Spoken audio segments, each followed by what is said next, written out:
I now call this regular meeting of Davenport Community School District Board of Directors to order. Would everyone please rise for the Pledge of Allegiance? I pledge allegiance to the flag of the United States of America and to the republic for which it stands, one nation, under God, indivisible, with liberty and justice for all. Thank you.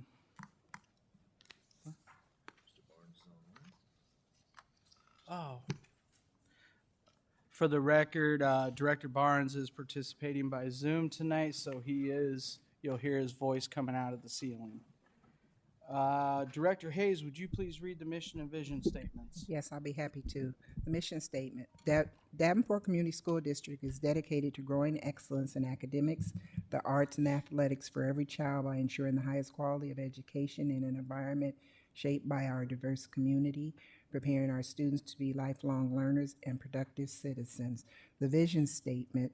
Education that challenges conventional thinking, prepares all students to compete in a global society, and inspires our students, parents, staff, and community to answer the question, what if? Thank you, Director Hayes. Director Klein-Jerome, would you please read the guiding principles? Opportunity. We provide abundant opportunities to empower students to reach their full potential academically, creatively, and socially. Collaboration. We foster an environment that allows students, families, and community stakeholders to come together for the betterment of our students' education and future. Transparency. We share relevant and important information with our students, families, and the community to maintain open and productive communication. Thank you, Director Klein-Jerome. Superintendent Schneckhoff, would you please read the goals? Goal number 4, foster the innovative use of finances, facilities, and staff. Thank you, Superintendent. We'll now move on to the public hearing. I will now conduct a public hearing on the plans and specifications for the West High School sawdust collector replacement project as shown in the 95% plans and specifications. Notice of the hearing was published in the Quad City Times on August 24, 2023. Anyone wishing to speak on this item, please step forward to the microphone or call 1-312-626-6799 and enter meeting ID 99517860153 and passcode 763993. State your name and address for the record.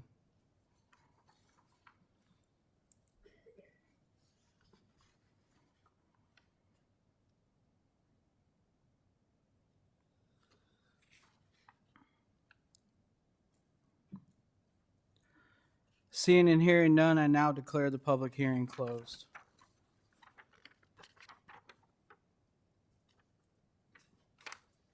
May I have a motion? Mr. President, Director Poston. move the board approve the plans and specifications for the West High School Esser Sawdust Collector Replacement Project as shown in the 95% plans and specifications. Thank you. Is there a second? Second. Motion's been moved and seconded. Is there any discussion? Seeing none, I'll call for the vote. All those in favor say aye. Aye. Aye. Any opposed, same sign. Ayes have it, motion carries. We'll move on to, there are no recognitions tonight, so we'll move on to presentation. We have subject 4.01, PMF Financial. Susan Gerlach? That's right. Boom. Well done. We are very lucky to have Suzanne with us here today, all the way from Des Moines. So thank you so much for making the trip down. Before we get started, I've asked Kevin to kind of talk to what has led us up to this point in time. And really, then it's Suzanne's job to kind of talk to us, what's the future look like for us? It's been quite the process for us to get to this spot, but I'm very excited about what lays ahead of us. So, Kevin, I'll turn it over to you to kind of talk to us about where we've been, and then it'll be Suzanne's job to get us to where we're going. So thank you again so much for coming down. Thanks, Kevin. This is really kind of an exciting night because we've been working on this for quite a long time. So I'm going to take everyone back a little bit. If you remember, about 2 years ago, we started our master facility plan. Working through that, we knew what was going to happen financially, but also remember we passed a revenue purpose statement just over a year ago. That led us to tonight because we were able to extend our sales tax revenues from 2029 to 2050, which opened up some avenues for us to have some funding. If you remember also, last month, we talked about where our fund balances were, both in PEPL and SAVE, and we have a healthy fund balance. So what we're planning is more of a balanced approach between spending some cash that we have on hand from PEPL and SAVE dollars, as well as borrowing sales tax revenue in the future. And that is what Suzanne's going to talk to us about. I just want to caution everyone what bonding means. When we talk bonding seems like an ominous word, but what we're really talking about is borrowing against sales tax dollars. We are not going to a referendum. We are not asking for property taxes. This is strictly sales tax revenues into the future that we're talking about. And Suzanne is here with us. She's a managing partner with PFM Financial. She's going to lead us through a cadence of how we will be funding phase one projects, which is directly from the master facility plan and working with Bray Architects. So this is kind of the evening where everything kind of comes together financially, and she's going to lead us through that exercise. Thank you, Kevin. Very excited to be here again. Been running numbers for these projects for a long time, so now this is where we get to start making some decisions and move forward. So first, we're going to go through the proposed plan of finance. What that means is what projects are going to get funded, what the borrowing amounts look like, what the timeline looks like, and get us all the way through to fully funding phase one projects. So we're going to start with an overview of the bonds, right? So the proposed plan of finance, there are $157 million of projects. This includes the demolition of the 2 elementary schools. It would be $7.5 million for various elementary school improvements, turf for high school athletic fields, a new Sedlow Middle School, a new Smart Middle School, and then $20 million for North High School improvements. Now, each one of these projects has their own timeline. We're coordinating, we have a big project team, obviously, with Bray Architect, getting the timeline for construction, matching when to borrow to when you need to spend the money, right? As we know, today's interest rate environments aren't fantastic, so being mindful of getting the best, lowest cost of capital to get all of these projects done, but still meeting the timelines for bidding and construction and getting funding in your hands before you get those invoices and proceed. So, as Kevin mentioned, we're recommending a combination of cash on hand from the SAVE fund. Those are sales tax dollars that are sitting in available fund balance, as well as doing 2 series of bonds to borrow. And when we say bonds, they're municipal bonds. They're issued as federally tax-exempt bonds that are purchased by investors and large retail customers. And they fund your capital projects, and then they're paid back over time. So we'll go through what those bonds look like, the important details around each of those bonds, but it would be $8,149,000 of cash-funded projects. The school building demolition, probably looking at PEPL funds on hand. And then the elementary school projects, because those are going to happen over time as needed, those make sense not to borrow necessarily, but to use your ongoing surpluses and cash balances out of the SAVE fund. Looking at the turf for the high school athletic fields and the new Sedlow Middle School, PFM is recommending we borrow for both of those projects in the first borrowing. That would be $74 million, $74.7 million in the first project fund borrowing. And then we could come back with a second round of borrowing once we've bid the new Smart Middle School building, taking care of any change orders. You know, when you go through construction, it's not necessarily set even when you get the bid. And then we can account for the timing, how things have progressed. Things happen. Sometimes things move up. Sometimes things get delayed. So that allows us to come back with a second borrowing in sometime in, I'm assuming, fall of 2025 to get funding in place for the remainder of the phase one projects. And so this schedule really tries to build maximum flexibility with both the amounts we can borrow. If something's going to cost more, we can increase the second borrowing. Timing, if something gets delayed, we can wait. In an interest rate environment where we're not at all-time lows anymore, don't probably want to lock in the whole 154 million right now because we can't refund those bonds for 8 years. We live with that interest rate for 8 years, and then after that we can refund them sooner if interest rates do go down in the future. And it's my job to watch that for you. So looking at the 2024 SAVE revenue bonds, I estimate the par amount, right? Because the project fund is one piece of it, but then you have to pay your attorney, you have to pay me as your municipal advisor, you have to pay to get a credit rating, and then you're gonna have to pay what's called underwriter's discount. When we issue bonds, it's an underwriter banking firm that will buy them and then sell the bonds to their customers. And we have to pay interest for them to do that, or underwriter's discount, and then we pay the interest rate to the bondholders. So we're going to be funding $74.7 million of projects, and I estimate the total principal amount to be borrowed at $75.8 million. And so estimating the delivery date of March 28th, 2024. And right now, I'm pretty conservative. If you're going to hear me say this again and again, I'd rather be a little too high and have things come in better than to plan for something where we are today and then things are more expensive tomorrow. So I'm using a very conservative interest rate of 5.14%. And these bonds will be repaid over 20 years. Unlike a mortgage, you get one interest rate for the whole loan, right? Well, for municipal bonds, every single principal payment in every year that you make gets its own interest rate. So they're sold as individual pieces, if you will, and then it's repaid over time. So we're going to be paying back the 24 bonds starting June 1st of 2025, and those will be paid off in June 1st of 2043. Now, I estimate the average annual principal payments on these bonds, principal and interest, excuse me, to be $6,280,000. So borrowing $75.8 million, we're going to be repaying roughly $6.28 million per year. And over the cost of that 20-year term, that's that number that's always a little like, whoa, $119 million for principal and interest over the life of a 20-year loan. So much like your mortgage, you borrow $300,000 for a house, you don't pay back $300,000, you pay something more with the interest over the life of a mortgage. Any questions so far? Yeah.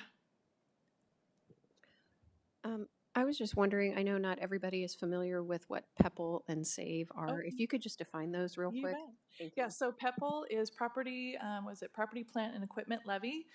So there is a voted levy of the district and a board-approved levy that those can only be used for property, plant, and equipment. So repair and maintenance, land purchase, all those kind of things. But that is, it's in the budget every year. Those are funds available for capital improvements ongoing.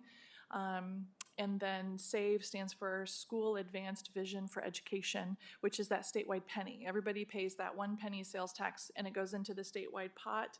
And then the state distributes that money on a per pupil basis statewide to all schools. And that can only be used for capital, can't be used for operations.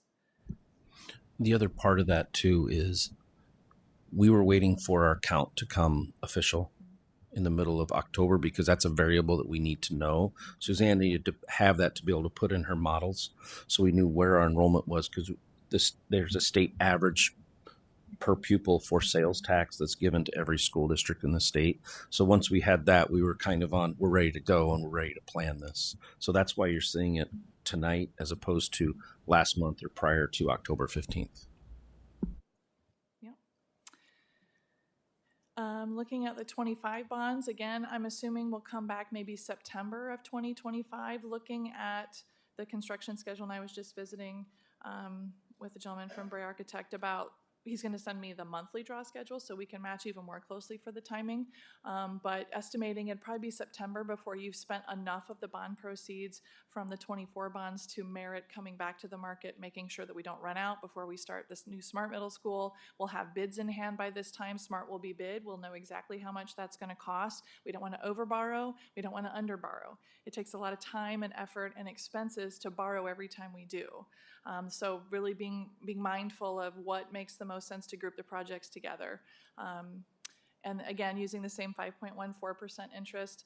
Rates go up, rates go down. I've been doing this for over 17 years. I've seen 1% interest, and now we're seeing over 5% interest. So, again, those bonds will be repaid over 20 years.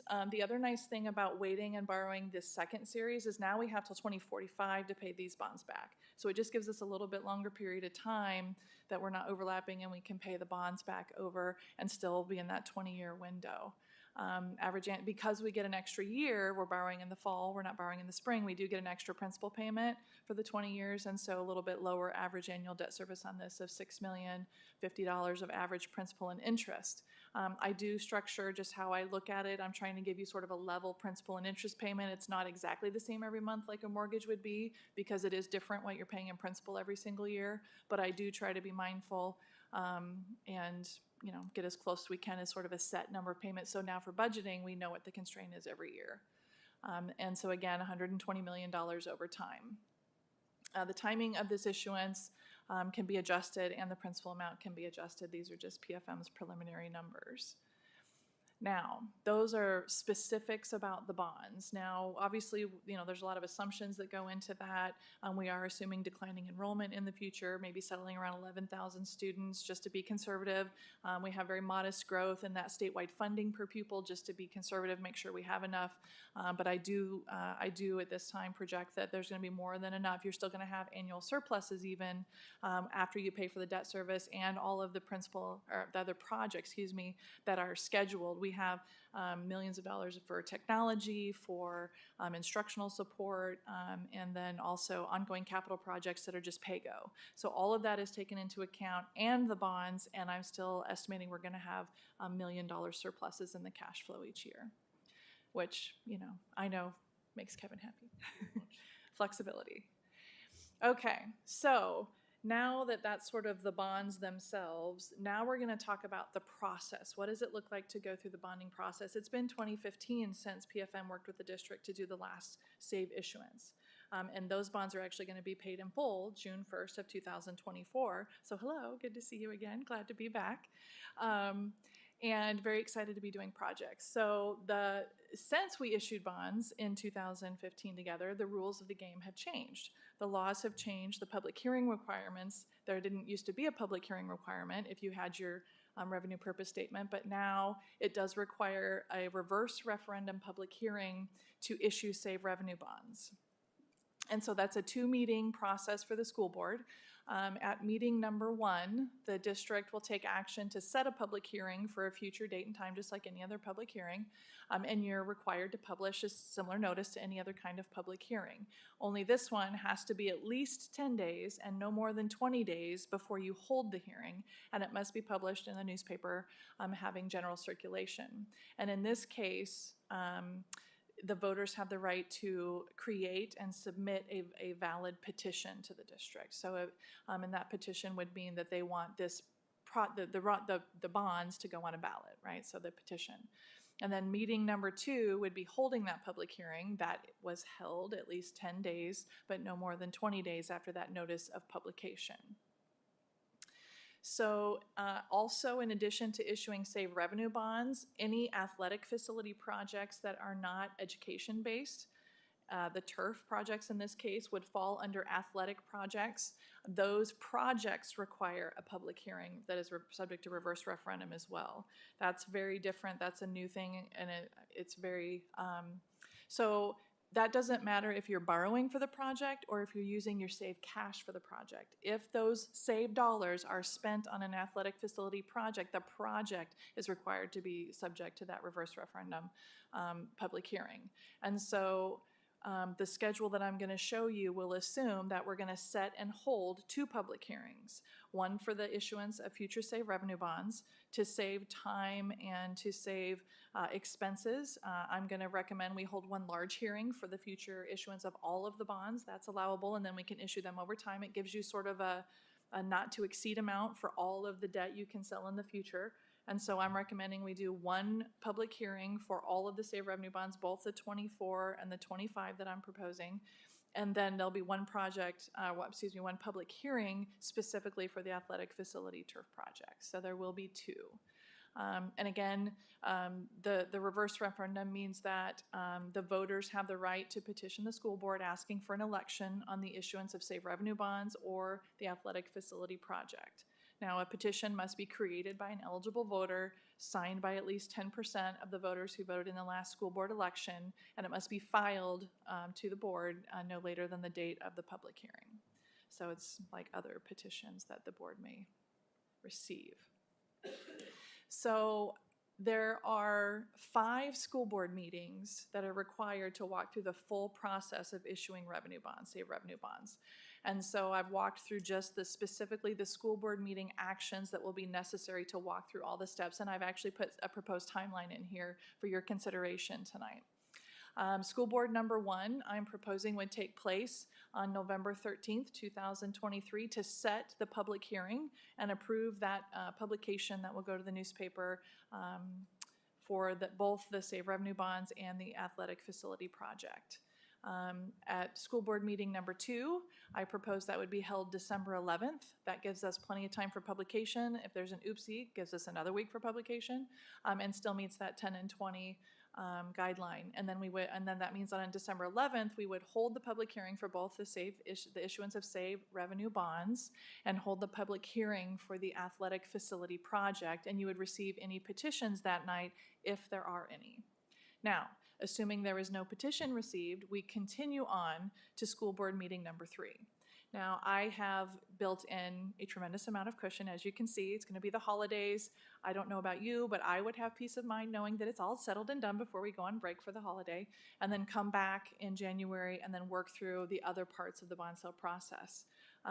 This would mean the next time that you would have action to take would be February 12th is the date I'm proposing. At this meeting, you would approve what's called a preliminary official statement. That is the marketing document that PFM helps scribe that lists the terms of the bonds, lists the principal amounts you're going to pay, the schedule of when you're going to pay it back. It lists all kinds of important information about the district to potential investors, the people that are going to buy your bonds. And it has all of the really fun legal information that must be in there as well, that we work with Allers to make sure that both of us are putting all those pieces and parts together in that preliminary official statement. PFM serves as the scribe, but that is truly an issuer document. That is a document, a binding document of the district, and so we do ask you to authorize it. You look at it, read it, flip through it. You don't have to understand everything it means, but if there's anything in there that is factually inaccurate or misleading to an investor, there are securities laws violations at stake, and so it's very important that it is factual and accurate. And then also at that meeting, you'll be approving the electronic bidding process, or the internet bid system, we call it. PFM recommends a competitive sale at this time based on market environments. And what that means is we put the bonds out there and receive bids from every underwriter in the US that is interested to submit a bid and buy the bonds. And in order to do that, we use a reverse auction internet bid site. It is free for the district, but the underwriters have to pay to use it. And it's a very common platform. We use it for all of our competitive sales in Iowa. It's very familiar. But anyway, it requires your authority because you would be electronically signing when we put things out there. And so we would need your approval to use that internet bid platform. Again, it is free to the district, and it is the platform that we recommend. It's a reverse auction site. So the day that we take bids, we can pull it up on the internet. We can all sit in a room and we can watch and we can refresh as people submit bids. It's a blind auction. So what that means is when an investor submits a bid, if they can see if they're winning or if they're not winning. And if they're not winning, they can see that they're in number 2, 3, or 4, and then they can pull their bid, sharpen their pencil, give us a better bid if they really want to win, and resubmit until the bid deadline. And so we like it because it does allow for resubmission, and so that's the website that we use. Now, my favorite day is bond sale day, right? That's what we live and breathe for, is bond sale day. And so that is, we're recommending February 26th, 2024. I will be here at 10 a.m. to sit somewhere and watch on the internet with you all, whoever would like to come. We will be watching those internet bids come in, And then at that time, at 10 o'clock, PFM will verify those bids are correct. We will double check everything. And once we know we have a winning bidder, we have to do a verbal award. Now, you will come back that night, and I will be here at your school board meeting that night to present the results of the sale, to talk about where the market was that day, how many bidders did we get, what were the results, good, bad, indifferent, give you my opinion of where things are, and I will make a formal recommendation on a formal award.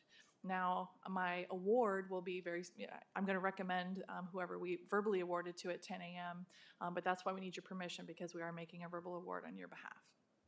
And then we'll come back and there'll be legal documents, resolutions to authorize. There'll be 2 legal documents that night.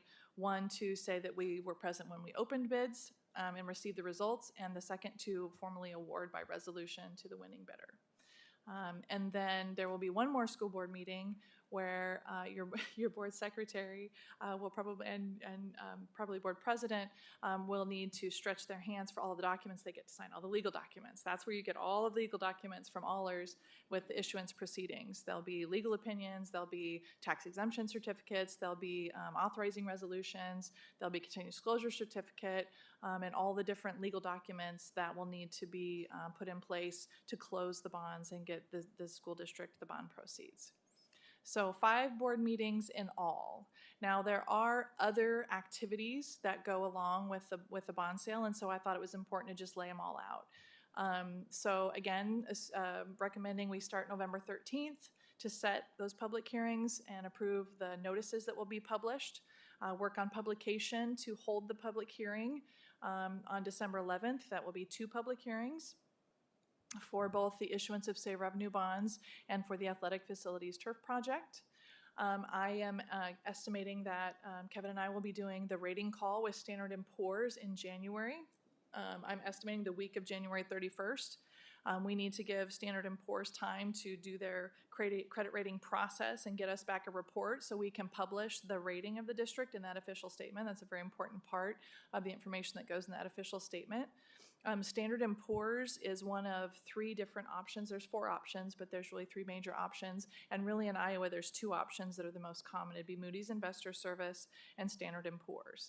Standard & Poor's rates, I would say, probably 85 to 90% of of the save revenue bonds issued in the state of Iowa, and they're very familiar with the statewide credit. So that's who your current rating is with, and so it is a little bit more time-effective, cost-effective to stay with the same rating agency and not have to maintain 2 ratings for the district. So PFM will help prepare a credit presentation for that, and so we'll be relying on staff to help us prepare all the information. It's going to be a lot of the same things that are going to be in the official statement, and we'll prepare a PowerPoint presentation that answers all of the questions that Standard & Poor's is going to have. PFM obviously does this a lot. We know exactly the questions that they're going to ask, and so rather than just letting them pepper questions, we like the proactive approach where we put the district forward, put our best foot forward, know exactly the information that we're presenting, and then and as we're doing the analysis, if there's anything, any risks or anything that we want to have a conversation about, we lead the dialogue versus reacting to the dialogue, which I think is always going to put the district in a better light.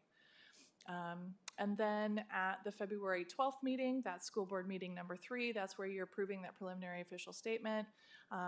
We'll have the rating back in time to get that in the preliminary official statement. And then it will be school board meeting number 4 on February 26th to receive and open the bids and then award the bonds to the winning bidder. And then school board meeting number 5, which is where you'll authorize all of those issuance proceedings that come from allers. And then March 28th is when the money comes. The money gets deposited by wire into the district's bank, and you can start spending money immediately. On March 28th, it'll be there. The bonds have to be closed by noon, so bond proceeds are usually wired out first thing in the morning, and closing is done electronically through by noon. So other than that, I did also list the other tasks for district staff. It'll be December and January when PFM is working on that official statement. We serve as your scribes. We prepare the terms of offering since we're the one that crafted the terms of the bonds. And then we provide the bid form, we provide all the information, but we rely quite a bit of information we're going to get from the district. Also, same time, we'll be working on that Standard & Poor's credit rating presentation. And then staff will need to participate in the S&P rating call. And then the morning of the bond sale, I'm going to be looking to Kevin to make that preliminary award on parity. We'll have to make that preliminary verbal award saying, yes, you're the winning bidder, and then it relies on your formal action. The underwriters cannot start selling those bonds until I send them the time that you authorized the resolution. And they will be emailing me by 7 a.m. if they haven't heard from me, wanting to know what time the bonds were formally awarded.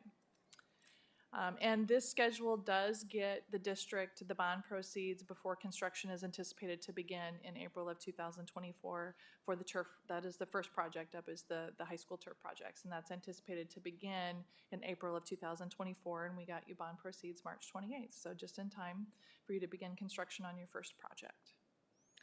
So any other questions? Anything you want me to go back to and look at? Any other questions in the process? Any thoughts on starting in November? I don't have a question, but just a comment. So when we're looking at this, just in round figures, we're talking about a $75 million loan, and it's going to take $119 million to service that debt. So we're looking at $45 million, basically interest that we'll be paying on that, correct? That's correct. Okay. So when you look at that, you think, wow, $45 million we're paying on interest in this project. But if I did my math right, divided over 20 years and 13,000 students, that comes out to about $170 per student, which makes that feel a little bit better than when you just look at the large figure of $45 million in interest. So It's a good comment. And, and I would challenge you to go look at your mortgage statement. And especially when mortgage rates are 8% right now. It's sometimes shocking to look at those numbers, but yes, that's a good way to look at it. You'll also pay a lot more in inflation with what was 5 years ago that was $2 million to build, might be double that, 1.5 times that. So you'll spend a lot more pay as you go and going super slow than you will to borrow and finance over 20 years. Director Potts. What is our annual average save revenue? That is a good question. The district receives in fiscal 24, we are budgeting $17.5 million in revenues. So we're talking about $6 million and $6 million. So roughly 12.5 of that would go to debt service. But even after we're reserving just around $2 million for other pay-as-you-go capital needs, $2.5 million ongoing, $2 million for technology, and then we have instructional support, staffing, things like that, around $2.5 million. So we're still reserving, was that $2, $4, $6, $7 million for other ongoing needs on top of the debt service that are and still having a surplus. Okay, if I add up the debt service, it's about $12,330,000 a year, and the save is 17.5.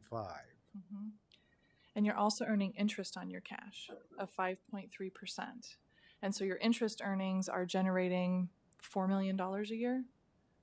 Okay. Yeah. All right, Yeah. So that, yeah. 'cause I So was- yeah. 'cause I Yeah. was asking, Yes. If yes. we're paying out this much, if we're taking in this much, So that's it. where's that other money coming from? So that's a good point, because there is, and full disclosure, you have $48 million in cash, right? Well, that cash has never been more valuable. You're earning 5.3%, and we're borrowing at 5.14%, right? So to me, let's save the cash. Well, it's valuable because if rates go down, you're not going to earn any money in your cash then. So that's the time to spend your cash. So that's a little bit of a war chest. That's $4 million. And that's honestly offsetting your enrollment declines, because I'm not assuming much growth in the statewide average. So that cash is really valuable to let it work for you. Okay, that was very important information to Yes. share. Yes. Yes. Director Barnes, did you have any questions? I do not at this time. Thank you.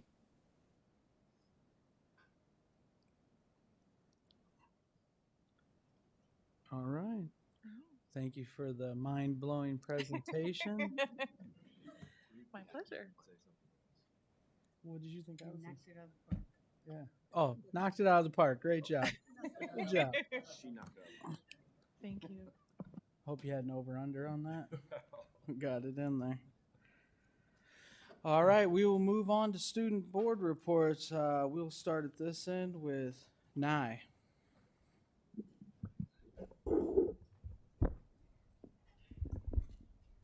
I wanted to let you know my name's pronounced Nee. Yeah. Simple mistake. It happens. Okay. Um, homecoming was about 2 weeks ago on Saturday. This year we had the building in Mississippi Valley Fair instead of the Adler Theater. It was super spacious, and they kept one of the garage doors open to keep cool air. We also had Devil Dollars this year, being presented to homecoming tickets instead of using $20. So if kids didn't want to use, or they didn't have the ability to use actual money, they were welcome to use Devil Dollars, which were earned from teachers to students by using and showing grit. And I've seen the trend where kids are showing how much Devil Dollars they get in one day. I've seen a kid get about 20 already, which is pretty impressive. It's a big motivation for students, and I see it really growing on them every single day, so it's really good to see. Along with Central, there's 15 vocalists that were accepted to All-State Choir, and 5 of them have gotten to All-State Band. Along with State, 2 kids were accepted and qualified for Cross Country.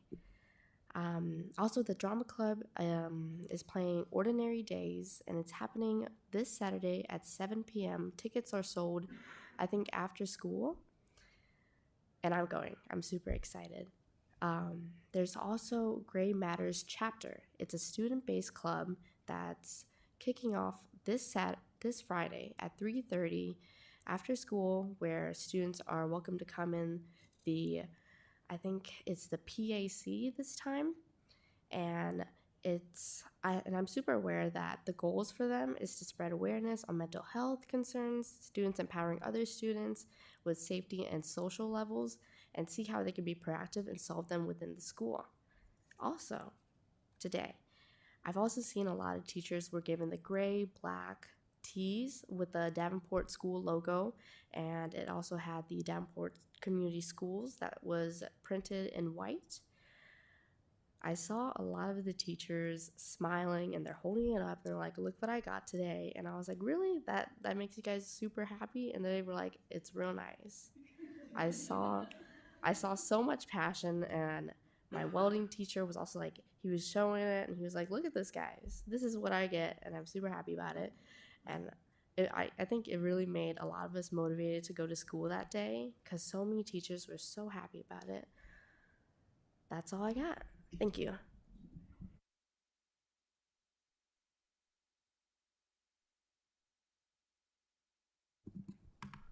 My name is Elena Pumivong, and I'm one of the senior student representatives for Davenport North High School. My colleague will be giving the student report for both our school and our 2 feeder schools. Hello, everyone. My name is Ethan Cepeda of Davenport North High School, and I will be giving the North Student Report. Yeah. Sorry. As for last week,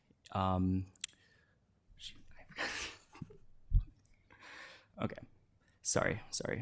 As for last week, our band participated on October 14th all day at Brady Street Stadium for the Iowa High School Marching Association State Marching Band Festival in a college-style march titled Rise Up, meant to spread positive sentiments around the district.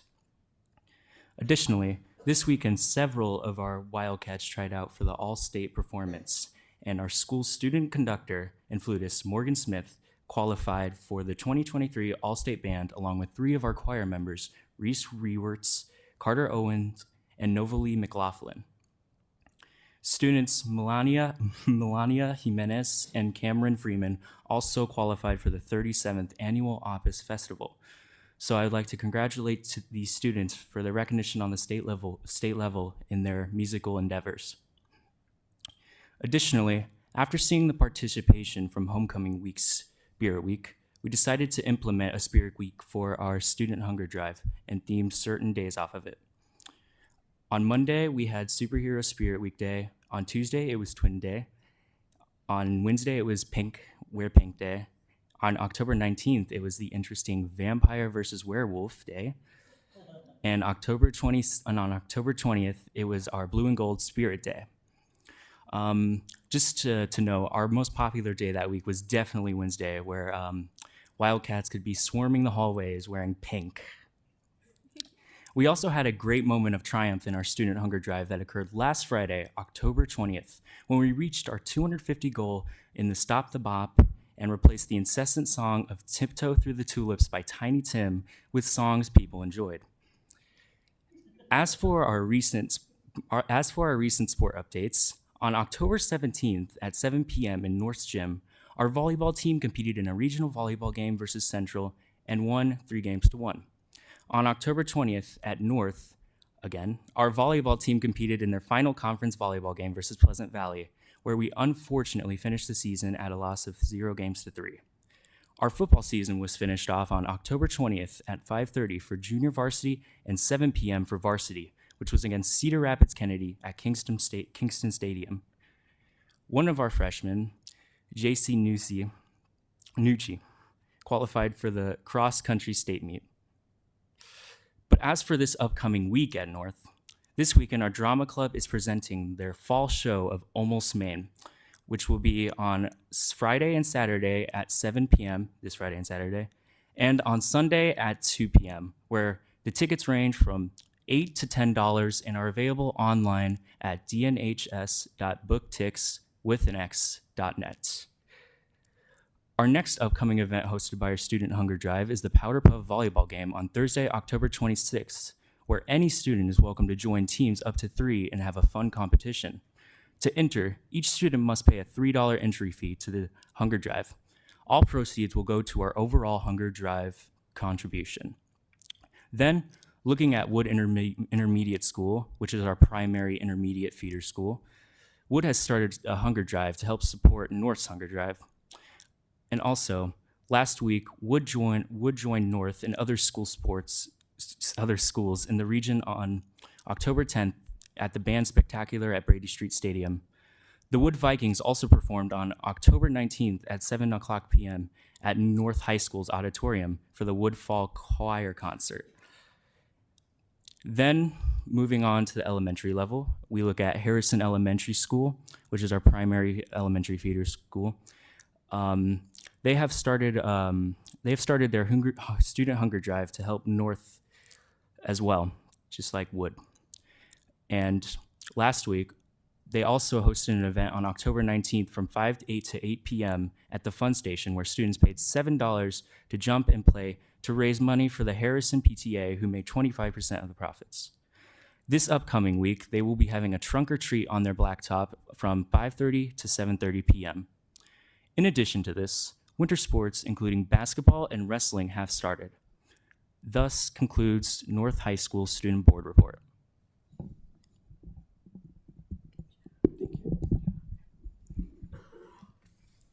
Hello, I'm LA. I'm Mid-City's school board representative, and what's been going on is about 2 weeks ago we started our school hunger drive, and students are able to bring in a couple of cans or money to be able to donate it, and we're doing like raffles to where teachers are going to get like pied in the face or taped to the wall.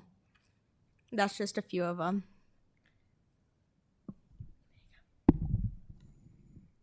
Hi, my name is McKenna Burt, and I am the representative from Davenport West. Sorry.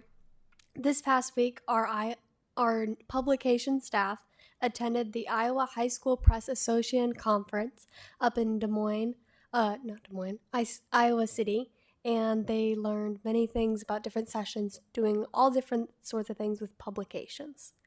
We had our senior night for football, band, cheer, cross country, and golf. this past Friday, where we honored many, many, many seniors, including myself, with all of our endeavors. And we had to walk and get flowers and all the fun senior night things. Our football season was sadly concluded, but they had a great season, and yeah. Our dance and cheer teams competed this past weekend in Dubuque, starting off their competition seasons. They'll be headed off the next couple weeks, doing competitions to prepare for state. And we are also doing very many Student Hunger Drive events. We have our Powder Puff game for football this Friday, where the juniors are playing the seniors. Go Seniors. And next week we have a volleyball tournament where any student is welcome to come and participate in teams, and even teachers. This week is also Spirit Week, and today we kicked it off with Barbecue Dads versus Soccer Moms. FBLA started its first chapter at West this year and will be attending the state conference this weekend as well. Thank you, guys. Thank you, student board members, for those awesome reports. Nee, I will not forget that, and I'll make sure I get it right going forward.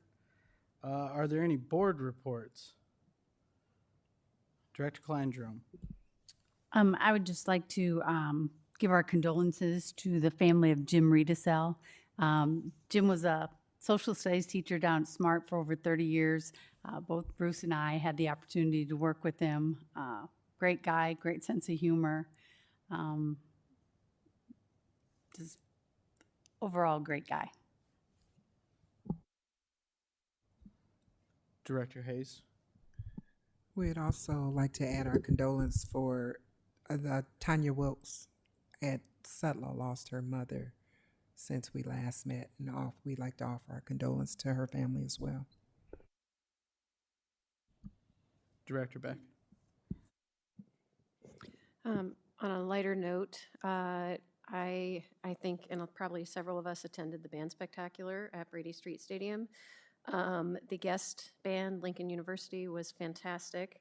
And I have to say, I was so impressed by all of our bands, and the junior high bands were probably the most impressive. All of the junior highs played at the same time, and it sounded amazing.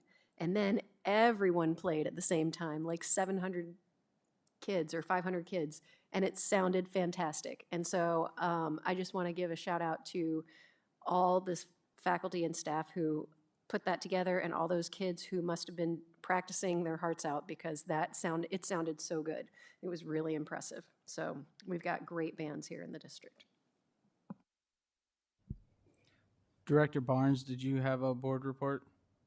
Just quickly, yes, I'd like to recognize Chad Ryan and Wendy Shaw, who coached the Davenport Flyers, which of course are the 7th and 8th grade cross-country runners. And want to congratulate the boys who placed second in the state, and the girls who placed 6th in the state. Davenport cross country, I think, has a very bright future. And I guess selfishly, I'll recognize my son, who was the first place winner. He got second overall for the 8th graders. Any other board reports? The only thing I'll chime in as well. The band spectacular was phenomenal. I was a little deaf. I was standing next to the superintendent, who was louder than all of the kids down on the field. But we have some amazing students in our district, and it was a great job. The band that it came in as well did a phenomenal job. And the announcer too. I wish they'd get that guy to call football games. He was awesome. So, seeing no other board reports, we will move on to communications. Brenda, do we have any? None? No open forum. I don't have to read the thing tonight. All right, we will move on to the consent agenda. May I have a motion? Mr. President, Director Hayes. I move the board accept the consent agenda as written. Thank you. Is there a second? Second. Motion's been made and seconded. Is there any discussion? Seeing none, I'll call for the vote. All those in favor say aye. Aye. Any opposed, same sign. Ayes have it, motion carries. Superintendent report. Thank you, President Goza. I'm very proud to announce an initiative that we're starting. When you think about Davenport Community Schools, when you think about the data that we look at, when you think about the goals that we have, everything is around educational goals, which rightfully so. It's about increasing graduation rates and reading proficiency. Davenport Schools has around 2,300 employees, and half of those employees are educational employees that are driving 100% towards that mission and that goal. But we have a whole nother sector of our organization and our business that are also trying to meet those goals. They're also trying to push those goals. And when you think about an organization that size, 1,100, 1,200 employees, and they don't have an operational, organizational mission, vision, and goals. For example, what does a ticket time look like? What does the hiring process in HR? And so what we have done is we, as leaders of those departments, we've kind of organized ourselves around the creation of a mission and vision for the operational management, the support staff in this district. The entire goal for us is to tear down barriers, to tear down silos, and ultimately improve the outcomes for our students. So what we envision is that we would have an educational plan along with operational plans and goals that are helping us meet those goals.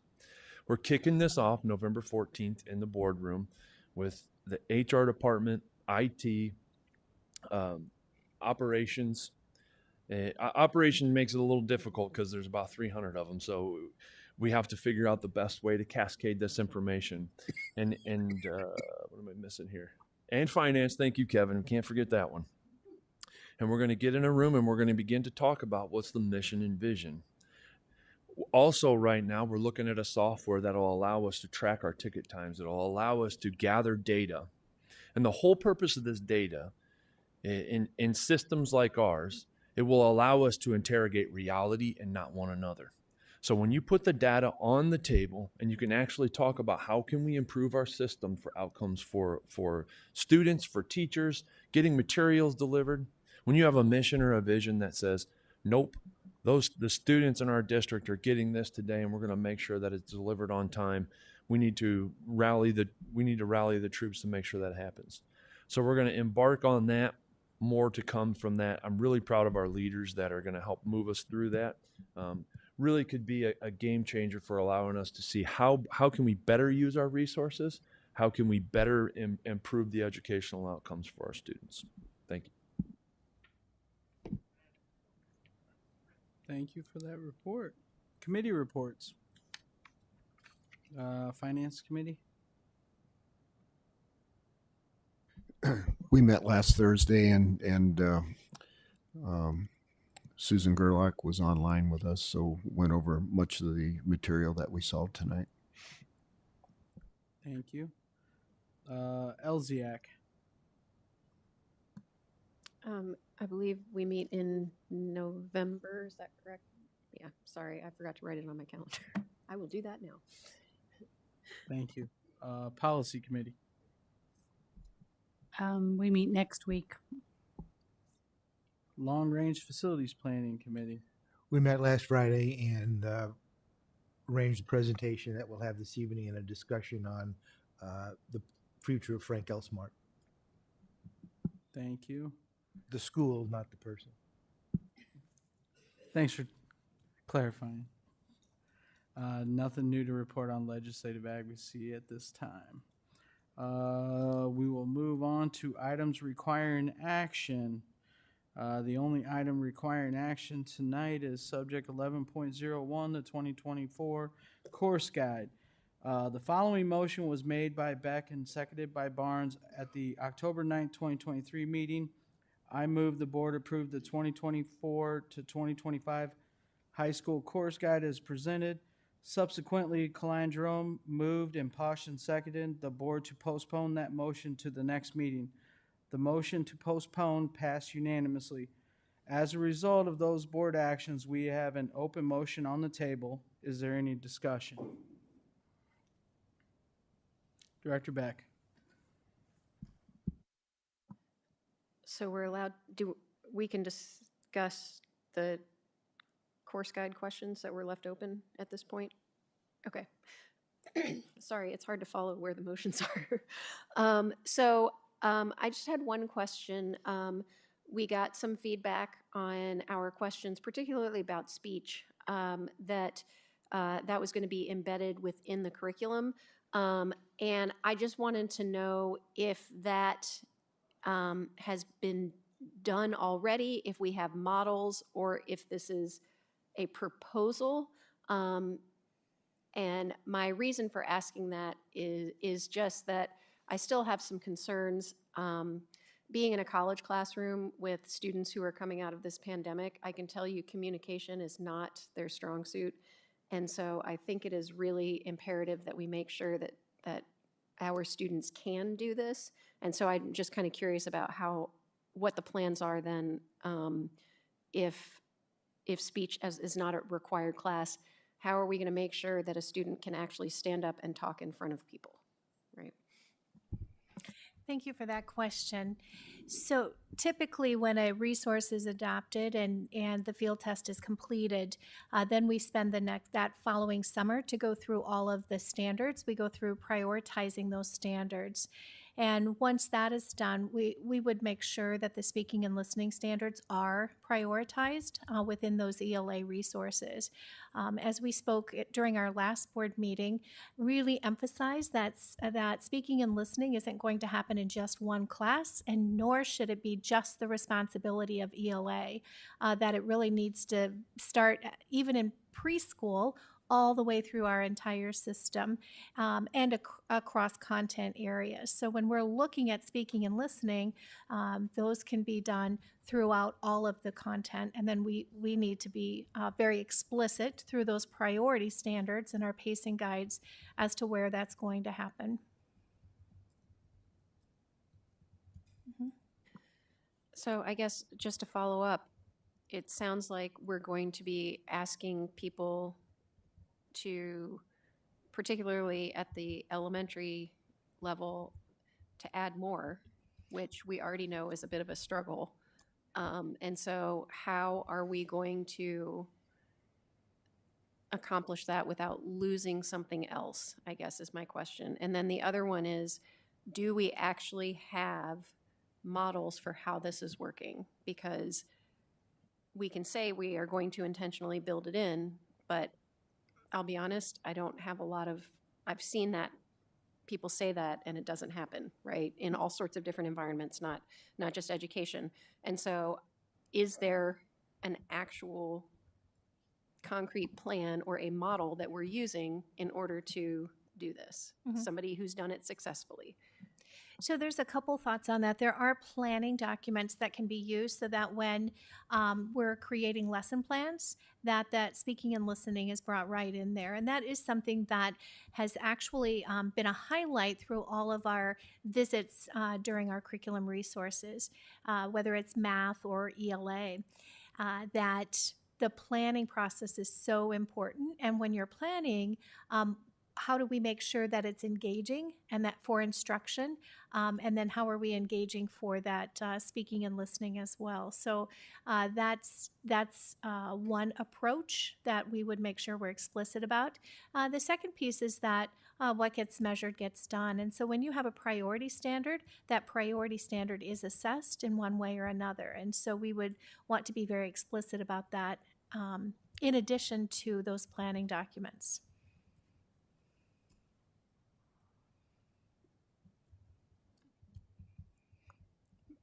But I'm not hearing that we are working from a model where this has been successfully done, I guess, is my question. Do we know of a district that is doing this successfully? We know of districts that are not teaching speech, that are addressing speaking and listening. Okay. Mm-hmm.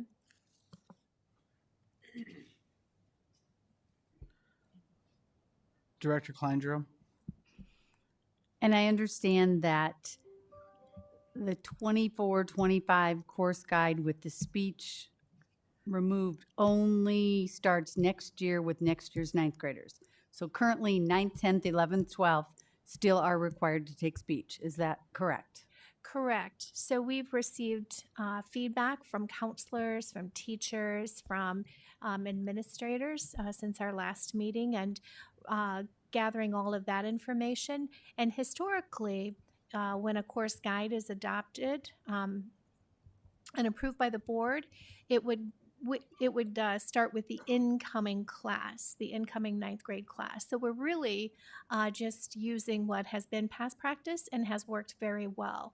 So we've actually met with counselors and administrators this morning and that went well, knowing that the course guide that is being approved would be approved for the class of 2028, which is the incoming ninth grade course. So speech would remain required for the next 3 years for the class, for the current 9th, 10th, and 11th grade class. And so we would be able to, in the next couple years, look at, are we really truly getting speech into these new classes? And we have the opportunity to change it and say, whoa, put the brakes on, we're putting speech back in. Mm-hmm. We'd have the next 3 years to work on that. We also know that speaking and listening, again, are standards that have been in the Iowa Core since day one in 2009 when the Iowa Core was adopted. And it is a critical skill. Complex communication is absolutely what employers are asking for and wanting. And so how are we going to create that learning environment for our students so that they're successful throughout all of their experiences and not just in one course?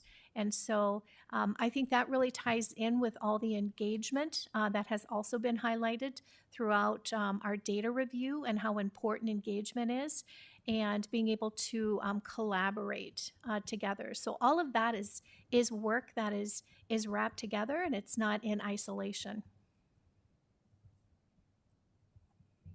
Mm-hmm. Director Barnes, did you have any questions? I do have a quick question. Thank you very much. I remain interested in knowing how we're going to measure speech and speech effectiveness. It seems to me that oftentimes the class or a class is the currency within which we operate.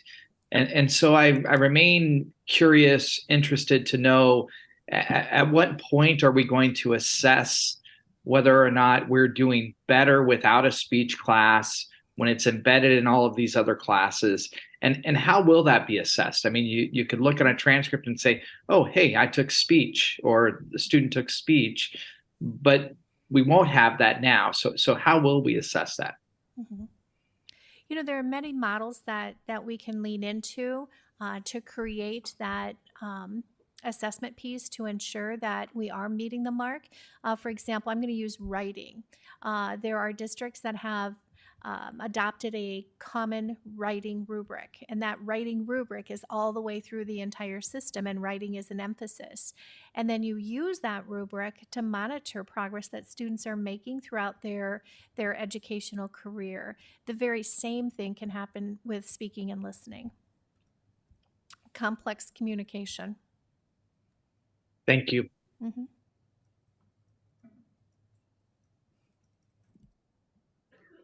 Any other discussion? Director Poston? One of the things that was also discussed for a reason for dropping speech as a requirement was that so many students were failing or refused to participate in speech. So one of my concerns is I don't want to get into the mindset that we're dumbing everything down so that in order for kids to more easily reach the graduation requirements. So that's a concern of mine. And then information that was sent to us here in the last few days, they're talking about communication skills and that. And one item I'd like to quote from there is they talked about key skills include critical thinking, problem solving, communication, teamwork, global awareness, social emotional learning, and civic literacy. So again, my concern is not having that speech requirement and talking about being embedded in other classrooms. I'm concerned that there won't be the time to include that in there. There's enough already going on in the classroom. So again, I'd like to see, as been mentioned, that we have some sort of model to follow. Mhm. So just to address the failing rate, first of all, that to me personally would be the last reason we would want to drop a course. And I wouldn't put that out there as the reason at all, because there are so many factors that go into that failure rate. And I think that part of it is, again, those skills that are being addressed during that class. How, again, do we make sure that students are accessing it throughout their educational experience? When you're talking about, are we adding more to a teacher's plate? I don't see it as adding more. I see us doing things differently. So when we talk about instructional practices and routines that are happening in class, how might we be able to provide an experience for students, even in third grade, to be able to do their social studies, for example, in a collaborative fashion that teaches those speaking and listening skills. I'm thinking about the capstone class. That capstone is exactly where a lot of those skills can be built within that course as well. And those are just two examples. Middle school concept is another example where we have a team that has been working on that middle school concept since last spring and over the summer, and then continued this year on professional development, professional learning. And what does the middle school concept look like? What do instructional practices look like? It is all about engaging authentic learning. And those would be experiences that students would have where, again, we're going to bring in the speaking and listening throughout that experience.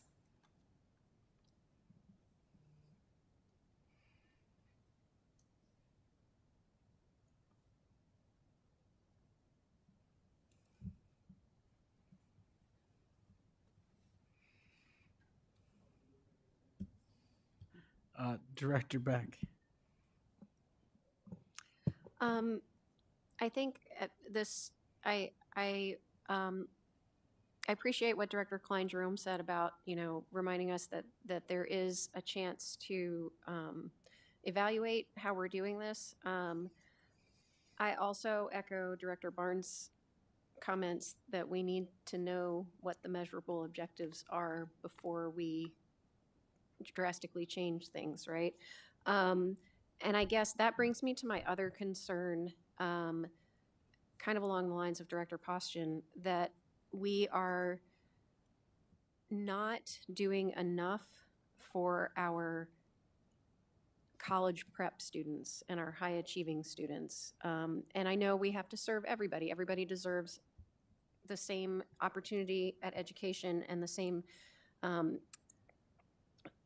a chance to learn the same skills. But one of the ways that we can distinguish ourselves is by making sure that we engage those other students as well. And so some of my concerns relate to things like the AP classes and the fact that, we say we're going to offer them, but then, students sign up, but they don't find out until a couple days before classes start that there's not enough students for that class to go, right? Or something like that. And I get it. We can't run classes with 2 students. That's not feasible. That's totally understandable. I'm just wondering if there's a way where we can start incorporating maybe in the course guide this course will not run unless X number of students register, so that students know that there's a chance it might not run, or we offer this course every other year, because in the course guide it says this course will run at this high school, and this high school, and we know that that's not always the case, right? If there's not enough students who are interested or who have registered for it. So I guess I would just ask that we think about that. I realize we're not going to put that in this upcoming course guide, but to think a little bit about that and about in the future about how we're making sure that those students who are on the other end of our academic spectrum and all throughout have those opportunities to take those really challenging courses if they want. And, you know, are prepared, have a backup plan. If the course that they want is not available, what is an appropriate alternative, right?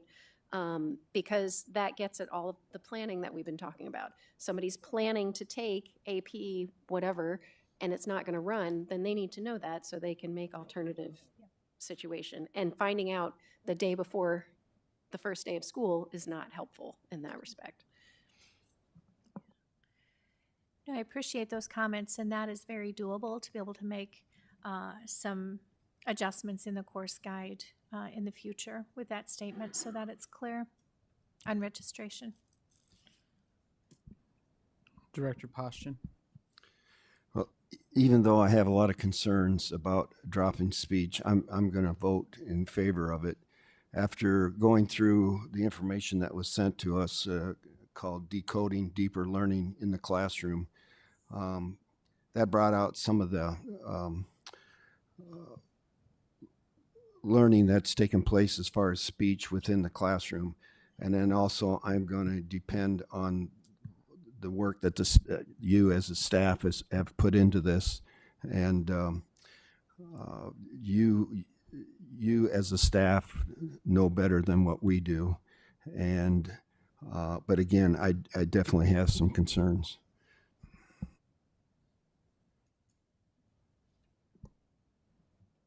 Any other discussion? Director Barnes, you have anything else? I do not. Thank you.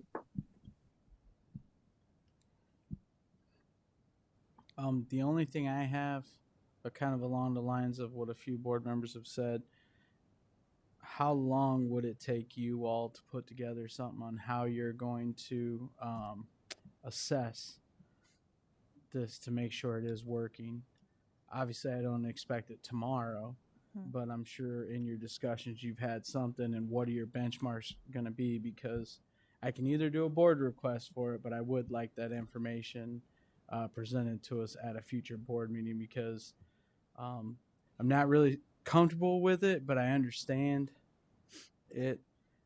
But if you can show me your benchmarks on how you're going to address this, and I agree we shouldn't drop something because of grade levels, but if it's a different approach that is going to get the kids more engaged to it and it's going to bring the grades up, I understand that. But I think we need to have something in place to base our decisions on, for you all to present something to us on how you're going to check this and what your benchmarks are going to be. So like I said, I can do a board request, but that's something I'm asking for in the future. Okay. Yes, we can put that as a priority and start to put a draft together and get teacher feedback on what that would look like. Okay. My other thing on that, when you're getting feedback, I would like a list of the names of the folks that are actually involved in that, because I think there's a disconnect on information, how it cascades down and comes back up. So when we start holding people to that, I think that's going to help that communication chain, and we can find out where that breakdown is. Absolutely. Thank you. Any other discussion? This is going to be a roll call vote. Director Beck. Yes. Director Barnes. Yes. Director Potts. Yes. Director Klein Jerome. Yes. Director Poston. Yes. Director Hayes. Yes. My vote is yes. Motion carries. We will. Everybody good to power through? You want to break before the next presentation or discussion? Huh? All right, we're going to take a quick 5-minute break, and then we'll go on to discussion items.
All right, and we are back. We are moving on to discussion items.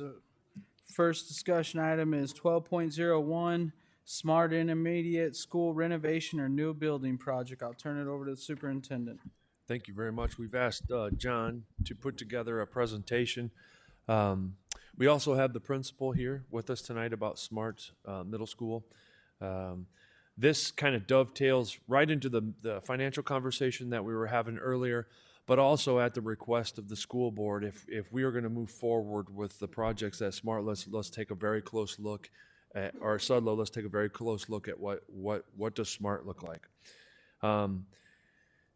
In working with our long-range facility master plan, it makes a lot of sense to bring this forward sooner rather than later, because there's some operational efficiencies that go with dovetailing projects together, and it particularly in a labor market, it makes a lot of sense to move the labor from one project to another, but there also might be some efficiencies with materials. And so bringing this forward sooner rather than later is has multiple advantages for the district, both operationally and potentially in a savings capacity. So no pressure, John. Save us some money and make us more operationally efficient. So, John, thanks for being here and appreciate your effort on this. I wish I could grant all wishes, but so thank you for having me here again. This presentation is actually going to feel very, very familiar to what we looked at when we had a discussion about Sudlow Middle School. So for the benefit of anyone that is watching or listening from home or in the room here that wasn't a part of that conversation, we'll recap a few things, but this is very specific to the Smart Middle School conversation. So through the district-wide master plan, goals were set for projects that were established as what we'll call the phase one projects, which were the initial needs of the district. Of those, Smart Middle School was targeted for an expansion and renovation. So seeing the need for update was an important component of that master plan. Again, the total project budget for all projects was in the $150 million range. The funding we had a discussion of earlier this evening. So initial considerations at Smart. So the addition and renovation was proposed for this building. Like Sudlow, it's a building where we filled up spaces due to other programs and services being provided in the building. Improving the building would allow for sufficient space for the grade levels, but the real big thing here is anything that we do in this building, the goal is to establish a house concept. So the actual goal is to provide 2 houses per each grade level in the building. As we move 6th graders in, that would be 2 houses for 6th, 7th, and 8th grade each. This also gives an opportunity to improve and enhance the vision of the district by creating new and improved environments that will hopefully keep our students within the district, help to attract new families, and aid in attracting and retaining staff who looks to work in the district.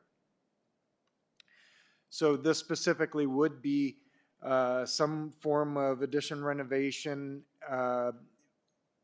The big impetus to do this started with 6th graders moving back to the middle school buildings.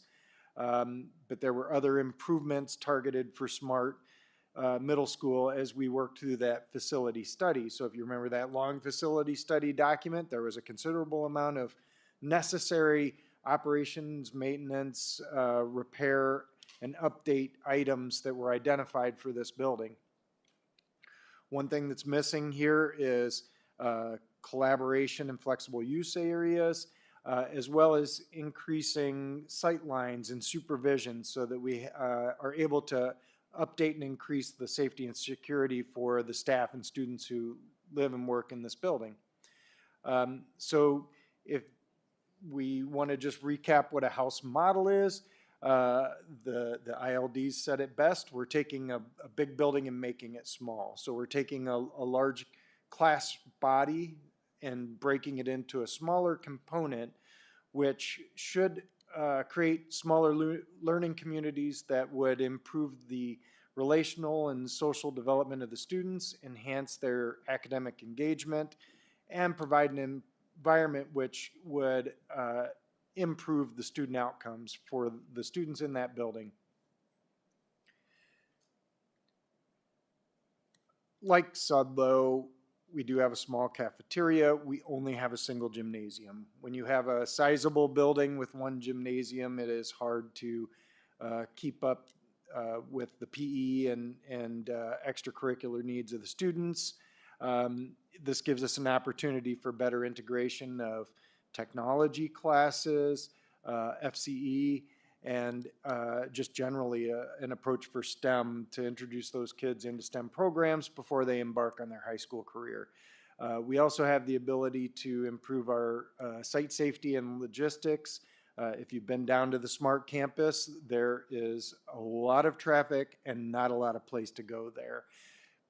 Because the Monroe building is being removed, it gives us the opportunity to unify the two campuses, the Monroe and the Smart building campuses, which will help for this improvement of space planning and site logistics. Hopefully that will better separate cars, buses, pedestrians, as well as outdoor spaces and where we look to construct any building additions. So when we started this, we had identified a building program. This was based on a targeted master plan program. And by program, that's a listing of all the spaces and functions and features that need to go into the building. That had targeted a net, or I should say a gross area of just shy of 140,000 square feet of need for this building. In addition, there was a substantial amount of cost attributed to the building upgrades. Those are those operation and maintenance repairs that were identified through the study process. I believe at this building, if I'm not mistaken, it was somewhere in the $10 million range or just under. So that's a good chunk of the budget that was proposed for this. The original goal had been to propose a remodeling for select portions of the building and provide addition to make up the deficit of space that's not available in the current building.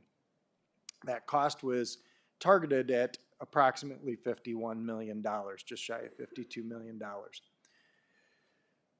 So the first thing that happened was we did a little bit of a deeper dive, working with the principal and Ben Driscoll's not here, but Ben has been part of this conversation. We dug deeper to find out what is the actual need for this building. The program dropped by about 10,000 square feet, which is not nothing. That's millions of dollars based on that amount of building quantity.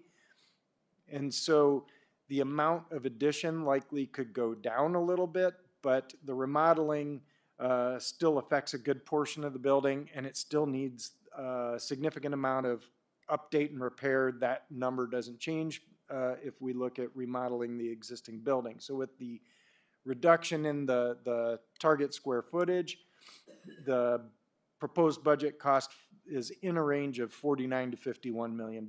So it's gone down just a little bit.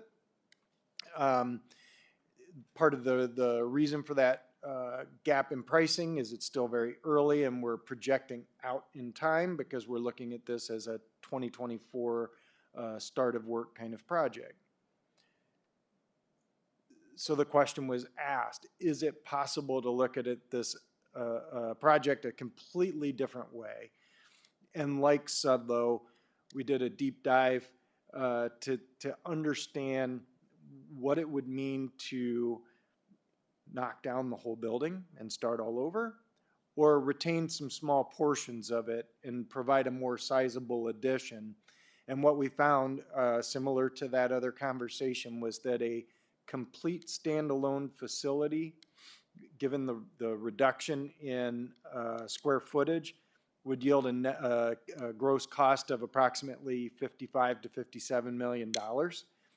If we tried to use the same approach as at Sudlow by retaining the existing gymnasium and integrating that into the new construction, we're talking a range of 52 to 54 million. So it's not significantly different than the original budget that we started with. We were just shy of 52.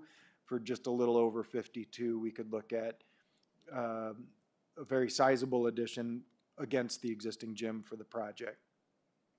So there are pros and cons. We're not going to read them all off. They are the same as the other conversation that we had recently. This is an older building. There have been investments made to that campus. There's a lower overall cost to stick with an addition and remodeling. However, on the new side, we end up with all new construction. A con in the court of the addition remodeling is not every room gets remodeled or renovated. There's not enough budget. There was not enough budget attributed. So if we were to go back and try to remodel the whole building, that cost would become substantially higher. There are challenges to meeting the requirements of ADA accessibility. There's limitations to the room size and configuration of the building, and we are locked in specifically to the orientation of the building and how it interfaces with the property that's there. With a new construction, we would have more freedom to adjust the room size and configuration to better meet the needs of a house approach. The entire investment would be placed predominantly in all new building construction. It would be accessible, code compliant. We likely would see a shorter overall duration in construction sequencing. And there is an option if you wanted a whole new building, you could likely build it where Monroe once stood as an opportunity. The existing original building, everything except that gymnasium would get demolished. There are always going to be some site logistic issues there. We would have to work with the city to try and do what we can to help clean things up, make sure we get good flow. We're still going to have some logistical challenges, but we think there could be a great improvement there. Understanding some of the questions that came up in our conversation with Sudlow. Operation and maintenance expense. Currently, that building costs $157,000 annually for operation and maintenance. We are assuming after expansion, if you did the addition renovation, it'd cost you about $170,000. If we went with an all-new building, it's more efficient. So you're probably somewhere in the $160,000 range. The opportunity for new construction likely yields a bit of time before you have any significant cost for maintenance and repair, likely 10 to 15 years. The big thing that we talked about, though, $9.5 million is the amount of investment required to deal with deficits in the maintenance and repair of the existing building. So if we went with something that's more new in construction, that $9.5 million gets invested into that new construction. FF&E, fixtures, furnishing, equipment. Some of that would be technology related. Some of it would be desk chairs and other loose furnishings. That's included in that cost. These fees or costs do not include fees for construction management services. We've estimated this based on a general construction approach, which is your competitive bidding environment. And then just as a note, our understanding of the campus is that the original building was constructed in 1917. It had additions in 23, 57, 63, and 2002. There was a window replacement in 2009 and partial re-roofing in 2004, and that's the best that I could dig out for that building. So I blasted through that very quick. I probably made some stutters and a lot of ums in there, so feel free to ask any questions and we can go back through. If I could add something on that the entire block itself with the raising of Monroe, and this is relatable. We're getting lots of questions about the memorial on that property for Breasia. The person that has designed it and installed that is actually Mr. Driscoll, and so he's working with a plan to actually gather all of the items that make up that memorial, work with the parents and the architect to find the best place for that memorial to go. We have every intention of preserving the memorial and finding the best home for it after the construction is done.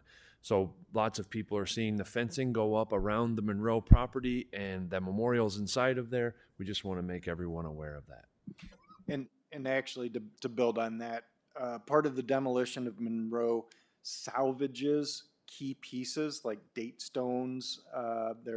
We didn't think there was one on that building. They found one, so we're salvaging that. We'll use that as a marker on the site to help commemorate where that was. If we go the route of demolishing the original portion of SMART, we'll do the same. We'll save some key pieces and use those as markers or in some tasteful way on the site to help keep a connection to the lineage of what was there.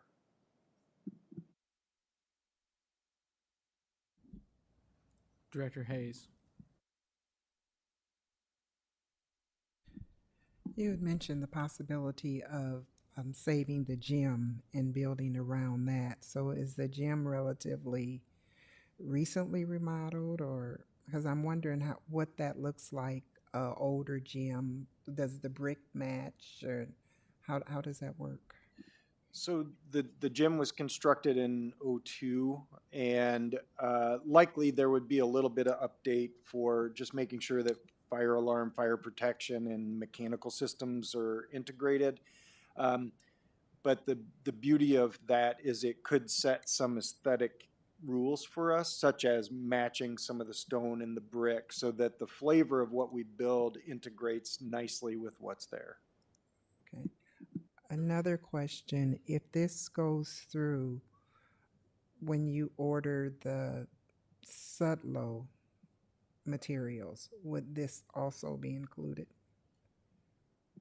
for cost savings? These would probably be separated packages, mostly because the timing, our recommendation would be to put a little bit of space between the Sudlow and SMART. Mostly that's to keep from overburdening the construction market, both from a supply and a labor standpoint. There may be an opportunity to order materials directly, so the district may have an opportunity to purchase some of the materials directly. Whether that's done in concert with SMART or not, it's usually better to keep them separated so there's no confusion with missed shipments or things going to the wrong place. Could we at least, though, try to negotiate rates at that time and get the supplies later? We'll do the best we can.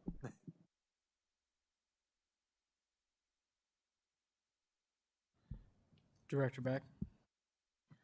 I think we did get a little bit of feedback on this, but is there sort of a general sense of what the teachers at SMART generally prefer, or the and the parents or families, or if we've even gotten any of that feedback?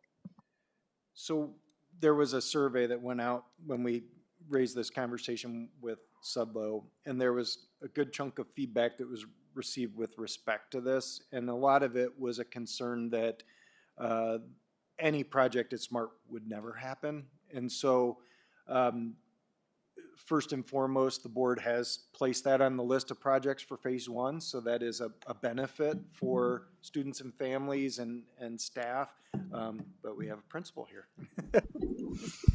I actually brought it up to my staff at the end of last week because we haven't talked about it a ton yet because we wanted to wait for the board to kind of give some guidance. And so last week I put out a survey so I could get input from all of my staff members, whether they were in favor for renovation. And I gave them your guys' presentation to read through. And unanimously, my staff was all for building a new building.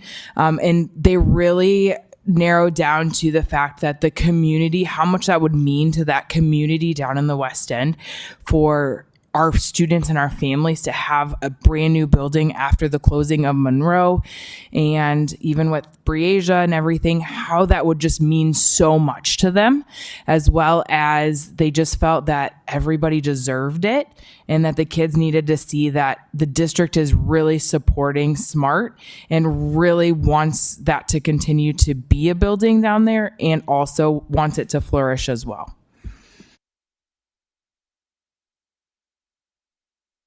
Sorry, quick follow-up to that. Thank you for surveying your staff.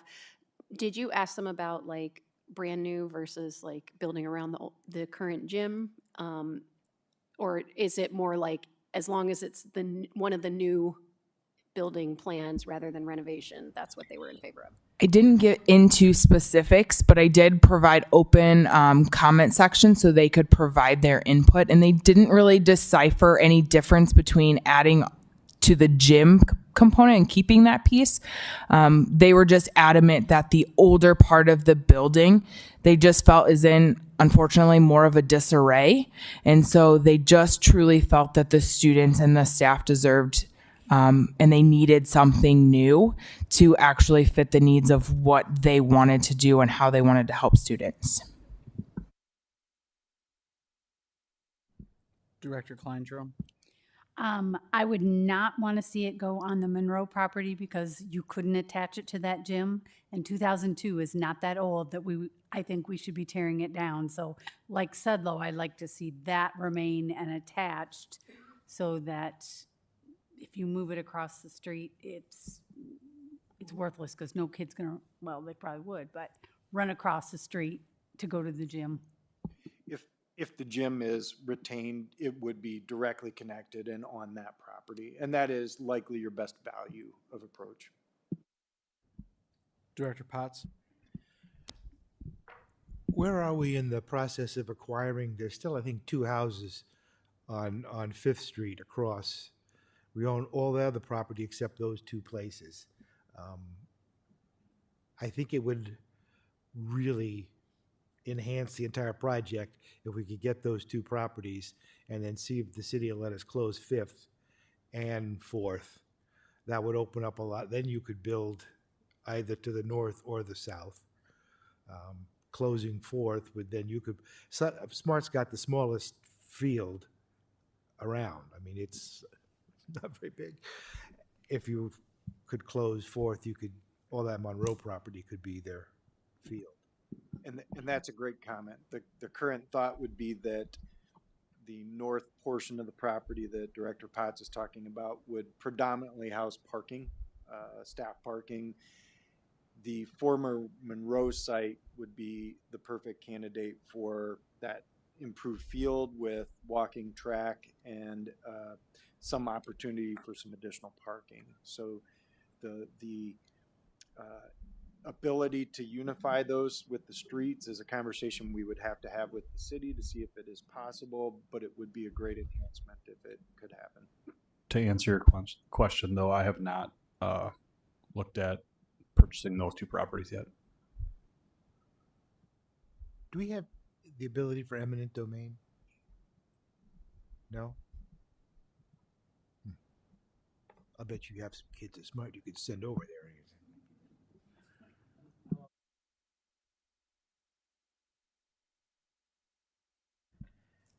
Director Barnes, do you have any questions?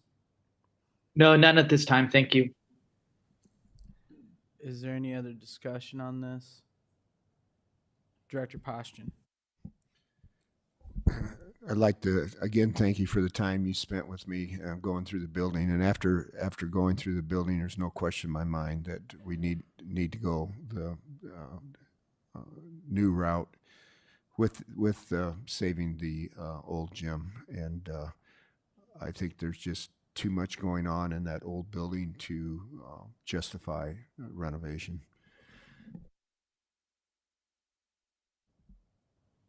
Director Beck.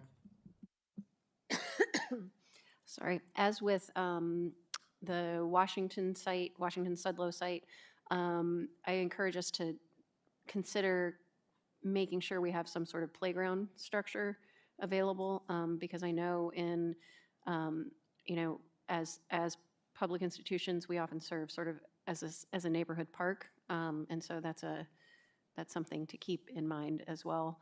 I guess I would ask, the memorial that's currently there for Breasia, is that it's inside the fence? Is there, I can't remember exactly where it is, but is it going to be taken down while the demolition is going, or is it just going to be fenced off separately, or what do we know It, yet? it's too close to the property. So what we have to do is take all of the materials used, store them in a different place, and then once the property has been established, bring it back in some way, shape, or form. Mr. Driscoll has knows the family, so he's going to reach out to the family that maybe there's a different spot that they would prefer it to be. Now that the school is gone, so the conversations will be had with the family, but everything will be gathered. So I think there's about a ton of stone, a bench, a tree, and then a memorial that Breasia's mom actually made for her, and all that stuff will be gathered and stored. We have about 2 weeks before that will be. And the tree, is that able to be transplanted? Okay. Yeah.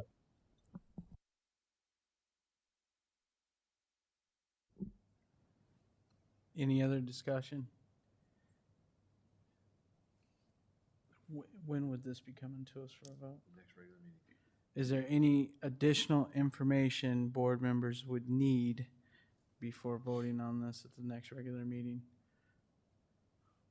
The only thing I got, take that construction manager crap out of there, man. Only GCs. Don't ever bring me that again. And that's on the record. All right. We'll move on to the next item of discussion.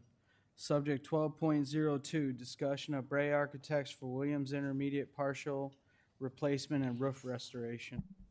Turn it over to Superintendent. We had a hailstorm this spring, and while we were out inspecting roofs, Williams was looked at. The membrane on the roof right now is, the glue is let loose on the bottom side of it, so it's starting to pull away. It's due to be replaced, a portion of it anyway. So what we want to do is put a poly applied or fluid applied membrane on the portion of the roof that's still in good condition, and extend the life of it for about another 20 to 25 years for around a third to 2/3 of the cost of a new roof, and then replace the section that's torn off or loose and put a new section on. We would like to hire Bray Architects to design that project for us. Any questions?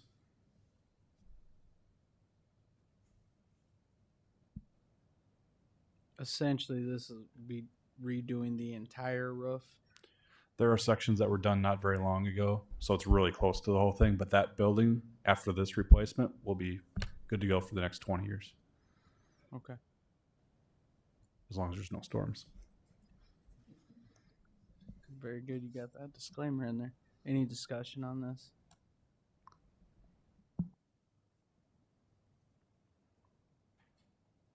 All right. This will be on the next regular meeting. Yes. Perfect. Just don't throw no CMs on here. All right.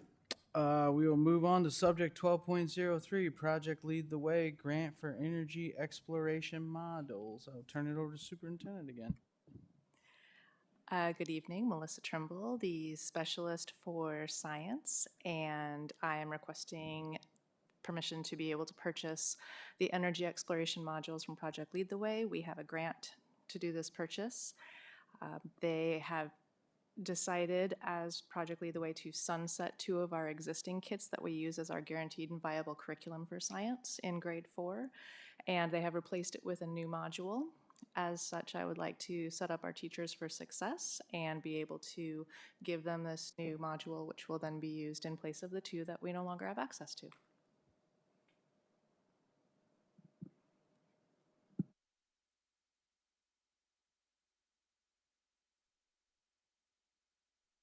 Director Klein-Jerome. So the, excuse me, the grant will cover the whole cost of this? Yes, the grant will cover the whole cost. The other thing I was surprised is that they're already not supporting. This seems like a very short window, but partly because when I taught elementary science, we had those kits for forever. What guarantee do we have that this is going to be around a while and they're not going to pull another one of, oh, well, we're not supporting it? Is there a lifetime they want to put on it so we have to buy new? They have taken these 2 kits that they have sunsetted. They were some of their original kits that they put out. And really, they target both the same set of standards. So, what they're doing is making it possible for us to combine, instead of 2 modules taking 2 quarters, we'll now be able to do those standards in 1 quarter, which will then open up the window to be able to do more standards with a different module. But Project Lead the Way has been very generous with grants, and so they continue to help fund us as we need to make those improvements based on sunsetting grants or growing our program in the ways that we'd like to. And what is their timeline to change these? I mean, is it 6 years, 8 years, 10 years? I mean, Probably 8 to 10 years. They've had these current energy kits, the collisions and conversions ones, for probably 8 to 10 years, and now this one is just brand new this year. not 10. I was still teaching 10 years. Okay, thank you. Any other discussion on this? Director Barnes, did you have anything? I do not. Thank you. Any additional information board members would need before taking action on this at the next regular board meeting? Seeing none, thank you very much. Knocked it out of the park. All right, we'll move on to subject 12.04, collaborative robotic welder for vocational welding. Turn over to superintendent. All right, Allie Vandermine, curriculum specialist for CTE. So we received a grant from the Iowa STEM Council for high demand CTE program for $40,000. We just have to match it up to $40,000. And so we would like the authorization to, this is asking for the authorization to spend up to $100,000 on a collaborative welder. I will let you know that since we turned this topic in, it has gone out for bid, and we do have bids back, and it is significantly under that number, which, yay, I love it when it comes in under budget. So the actual numbers are still $40,000 from the grant, and then it would be $35,340 from us for a total of $75,340 for the robotic welder from Hawk Technologies was the winning bid.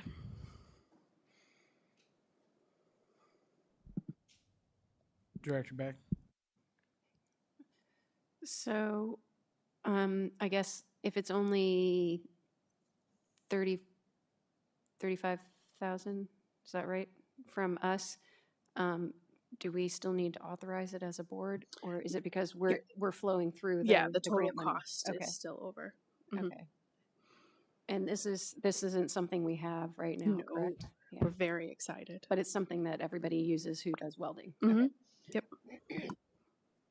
Yeah, and Hawk Technologies actually takes several of our apprentices. So our apprentices will actually be working on building the welder that's coming to our school, which is, I think, a really cool connection.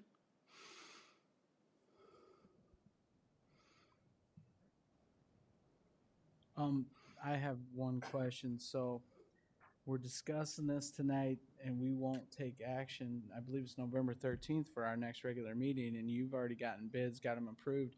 Are they still going to be good in that amount of time? I have been told yes. Okay. I just wanted to make sure you were covered. Director Barnes, did you have anything? I do not. Thank you. Does anyone have anything else or any other additional information?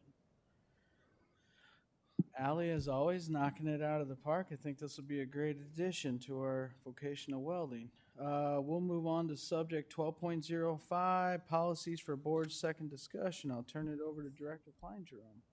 This is the second discussion. Are there any questions? If not, it'll come to a vote at the next regular meeting. Way to really knock it out of the park nice and quick. Move on to administrative reports. Knock that out of the park. Yeah. He always does that one. Where's the peanuts? Board request. I have one board request. Name of board member, Karen Klein Jerome, date of request 10/23/23.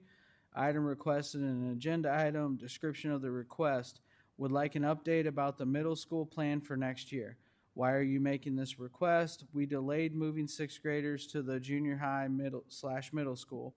To make sure we roll this out correctly, the board should know what that will look like. When would you like this? March or April 2024. Is there a second? Second. Are there any other board requests? All right, we'll move on to board reflections. We will start with Director Barnes. Thought that this was a very healthy discussion tonight, particularly about the curriculum guide. I appreciate my fellow board members recognizing that this really is an administrative duty, but still appreciate the discussion and continue to be interested in speech. Thank you, Director Barnes. Director Potts. Two things stood out in my mind. One, our education on bonding, which is important because it's that next step down the road for our long-range facility plan. And the second one was our conversation on SMART, because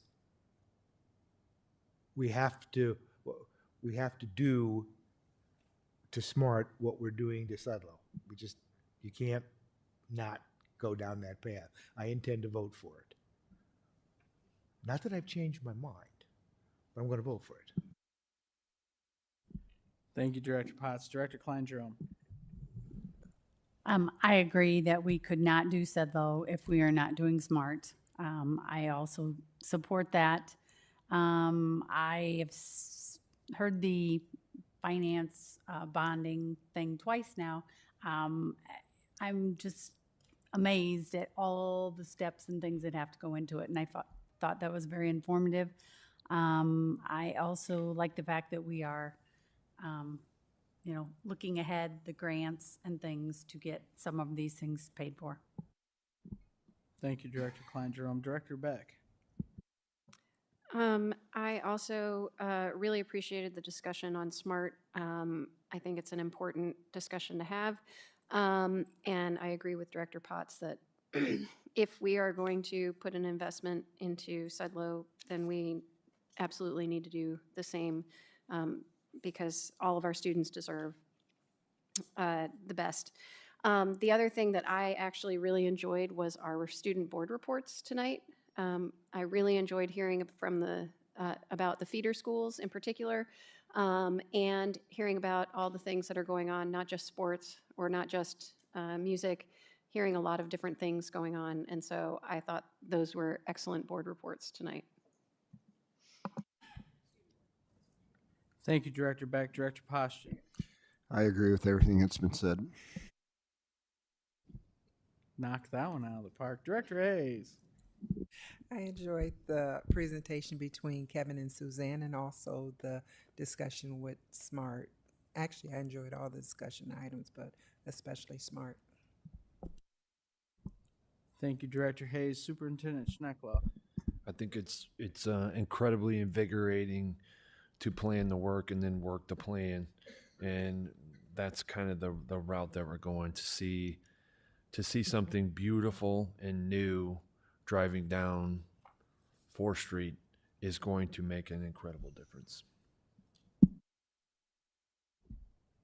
Thank you, Superintendent Schneckloff. Mine was going to be the student board reports. They were very detailed. I like the fact that they put their feeder schools in. And then also it was very nice of me to talk about the teachers getting their swag and that. So I also do appreciate the conversation we had to SMART. And thank you to the superintendent for bringing up the Memorial to Breasia, because I know that's been a question I've been asked about a lot. And you filled that gap, and hopefully that gets reported on, and anyone who watched the meeting knows that we are addressing that and it's not getting left behind. So With that, Director Potts, I would entertain a motion to adjourn. I'd like to thank Ken for the pumpkins and gourds, and I move we adjourn. Thank you. Motion been made and seconded. Any discussion? Seeing none, I'll call, or all those in favor say aye. Aye. Any opposed, same sign. Ayes have it, motion carries, meeting adjourned.